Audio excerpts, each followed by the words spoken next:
Biparjoy cyclone से बर्बाद हो जाता पाकिस्तान, लेकिन भारत ने बचा ली पाकिस्तान की जान।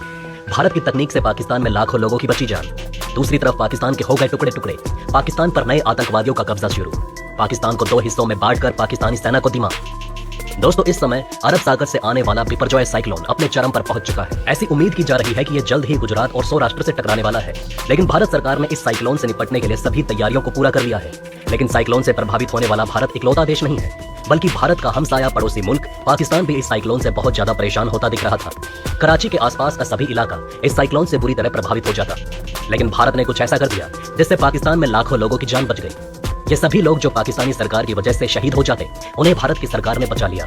तो आखिर कैसे भारत ने पाकिस्तान को ये जीवनी दी है? दूसरी तरफ पाकिस्तान के टुकड़े टुकड़े होना शुरू हो चुका है।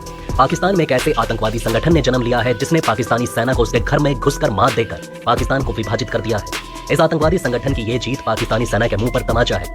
जानेंगे कि एक तरफ जहां लोगों की जान बच रही है, तो वहीं दूसरी तरफ पाकिस्तान बढ़ क्यों रहा है। सभी बातों को इस वीडियो में विस्तार से समझेंगे। दोस्तों, बिपरजॉय साइक्लोन तेजी से भारत की ओर बढ़ रहा है और इससे जबरदस्त जानमाल के नुकसान की संभावना जताई जा रही थी। एक अनुमान के मुताबिक 20 सेंटीमीटर से ज्यादा की वर्षा इस साइक्लोन की वजह से आने वाली है, जो बाढ़ जैसी स्थितियां पैदा कर सकता है। लेकिन भारत इससे प्रभावित होने वाला अकेला देश नहीं है, बल्कि पाकिस्तान की भी इस साइक्लोन से रूह कांप रही है। लेकिन भारत ने अपनी तकनीक के चलते समय रहते कुछ ऐसे फैसले किए जिससे साइक्लोन में लोगों को कुछ नहीं होगा। दरअसल आज भी भारत में ऐसी सभी चीजों का डाटा इंडियन मेट्रोलॉजिकल बोर्ड द्वारा दिया जाता है। पहले की बात की जाए तो साइक्लोन जब भी आते थे तो हजारों लोगों की बलि चढ़ जाती थी, क्योंकि भारत के पास वो तकनीक नहीं थी जो साइक्लोन की दिशा का पता लगा सके। साइक्लोन किस दिशा से आगे बढ़ रहा है ये पता ही नहीं चलता था, और इसी वजह से जब राज्यों में साइक्लोन आता था तो भारी नुकसान होता था, क्योंकि दिशा न पता होने की वजह से सरकार पहले से कोई तैयारी नहीं कर पाती थी। लेकिन समय बदला और समय के साथ इसरो की मदद से भारत ने मौसम विज्ञान में जबरदस्त तकनीक हासिल की, और आज आलम यह है कि भारत के पास अरब सागर, बंगाल की खाड़ी और हिंद महासागर में आने वाले हर बदलाव की सूचना होती है। इस डाटा के खेल में आज भारत सरताज बन चुका है, लेकिन पाकिस्तान में आज भी आटे के लिए मारामारी हो रही है। यानी एक तरफ डाटा डाटा तो दूसरी तरफ आटा आटा। पर इस साइक्लोन से पाकिस्तान में भारी नुकसान होने की संभावना थी, जिसे पाकिस्तानी सरकार कभी भी पता नहीं कर पाती, क्योंकि उसके पास भी साइक्लोन की दिशा पता करने का कोई साधन नहीं है। ऐसे में तटीय इलाकों में रहने वाले लाखों लोगों की बलि चढ़ सकती थी।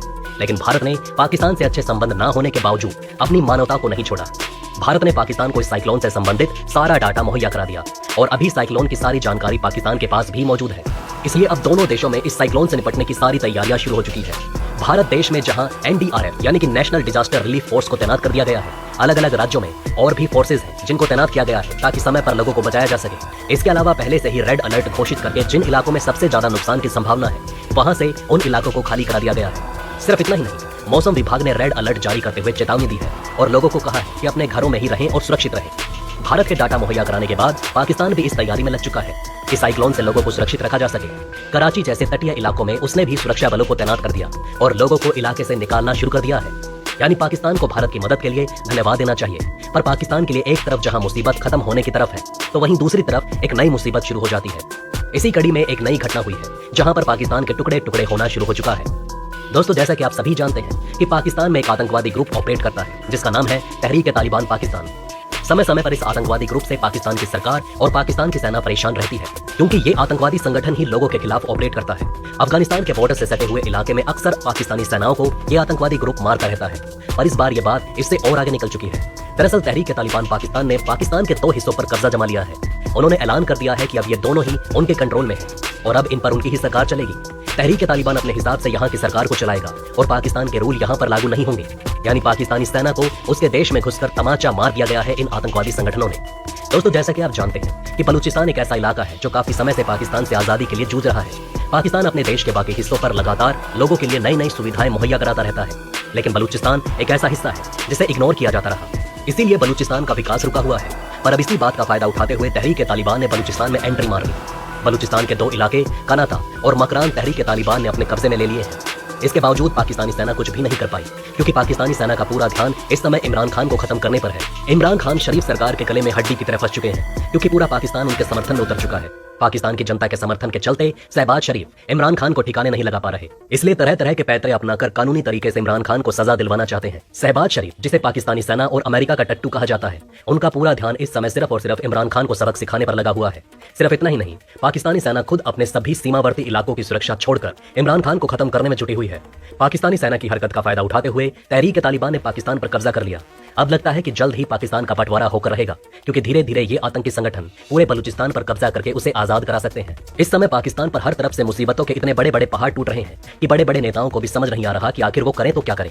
इसी कंफ्यूजन में उनके लोग अलग अलग तरह के बयान भी देते जा रहे हैं। पाकिस्तान की वरिष्ठ नेता हिना रब्बानी खान ने कहा कि पाकिस्तान इस समय अमेरिका और चीन में से किसी भी दल को नहीं चुनेगा। ऐसा इसलिए क्योंकि उन्हें लगता है कि पाकिस्तान को इस समय दोनों देशों की जरूरत है और उन्हें एक को चुनकर दूसरे को नाराज नहीं करना चाहिए। अब दोस्तों, पाकिस्तान की मदद तो कोई भी नहीं कर सकता क्योंकि हर तरफ से पाकिस्तान बर्बादी की कगार पर पहुंच चुका है। अब देखना होगा कि पाकिस्तानी सरकार इन सभी समस्याओं से निपटने में कामयाब होती है या फिर जल्द ही यहां पर सरकार कोलैप्स कर जाएगी और एक बार फिर से सेना का शासन लागू हो जाएगा। आपका इस पूरे मसले पर क्या कहना है, नीचे कमेंट करके अपनी राय जरूर बताइएगा। इसी के साथ दोस्तों, मैं मिलता हूं आपसे ऐसे ही किसी अगली वीडियो में। तब तक के लिए बने रहे हमारे चैनल पर। जय हिंद, जय भारत।